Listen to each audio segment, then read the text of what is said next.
അടുക്കളയിൽ നിന്ന് കയറുമ്പോൾ ഏകദേശം ഒരു 3:30 ആയിട്ടുണ്ടായിരുന്നു കേട്ടോ. ഇന്ന് വീഡിയോ എഡിറ്റിങ്ങും കാര്യങ്ങളൊക്കെ ആയിട്ട് തിരക്കായിരുന്നു. അതുകൊണ്ടാണ് ഉള്ള വീഡിയോസൊക്കെ വേഗം വേഗം എഡിറ്റ് ചെയ്തിടാമെന്ന് വിചാരിച്ചിട്ട് അതങ്ങ് ചെയ്ത് തീർക്കുമായിരുന്നു. അപ്പോൾ നമുക്ക് ഫ്രിഡ്ജിനകത്ത് കുറച്ച് കൊഴുവ ഇരിപ്പുണ്ടായിരുന്നു. അതൊക്കെ നന്നാക്കി എടുത്തു. ഒത്തിരി പണിയായിരുന്നു കേട്ടോ. കുഞ്ഞു കുഞ്ഞു കൊഴുവയായിരുന്നേ. അപ്പോൾ അതെല്ലാം നന്നാക്കി എടുത്ത് മസാലയൊക്കെ തേച്ച് പിടിപ്പിച്ചു. പിന്നെ കറിക്കായിട്ട് തക്കാളിപ്പഴം കറി വെക്കാമെന്ന് വിചാരിച്ചു. പണ്ട് വീട്ടിൽ അമ്മ ഒന്നുമില്ലെങ്കിൽ തക്കാളിപ്പഴം എടുത്തിട്ട് കറി വെച്ചിട്ട് ഉണക്കമീനും വറുത്ത് തരുമായിരുന്നേ. പെട്ടെന്ന് എനിക്ക് അതാണ് ഓർമ്മ വന്നത് എഡിറ്റ് ചെയ്യുന്ന സമയത്ത്. അങ്ങനെ തക്കാളി എല്ലാം അരിഞ്ഞ് പെറുക്കി ഞാൻ വേവിക്കാനായിട്ട് വെച്ചു. ഇതിലേക്ക് നമ്മൾ തേങ്ങ അരച്ചൊഴിക്കുകയാണ് ചെയ്യുന്നത്. അപ്പോഴത്തേക്കും പിള്ളേരെ വിളിക്കാനായിട്ട് സമയമായിട്ടുണ്ടായിരുന്നു കേട്ടോ. അപ്പോൾ ഞാൻ പിന്നെ എല്ലാ സാധനവും അടച്ചു വെച്ചിട്ട് വേഗം പിള്ളേരെ വിളിക്കാനായിട്ട് പോയി.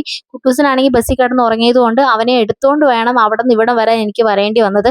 ഇടയ്ക്ക് ഇങ്ങനെയാണ്, അവൻ ഉറങ്ങിപ്പോയി കഴിഞ്ഞാൽ പിന്നെ ഞാൻ അവനെ വിഷമിപ്പിക്കില്ല, ഞാൻ എടുത്തുകൊണ്ട് വരും കേട്ടോ.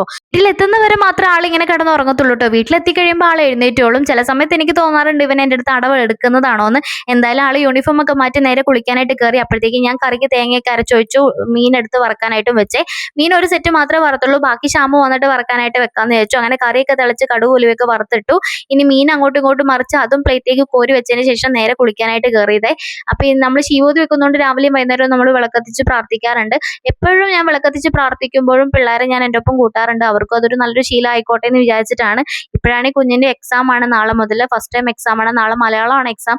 അവന് മലയാളം കുറച്ച് ടഫാണ്, പഠിപ്പിക്കാൻ എനിക്ക് ഭയങ്കര ബുദ്ധിമുട്ടാണ്. അപ്പോൾ ഇന്നത്തെ വീഡിയോ എത്രയുള്ളൂ. Tata bye bye, see U.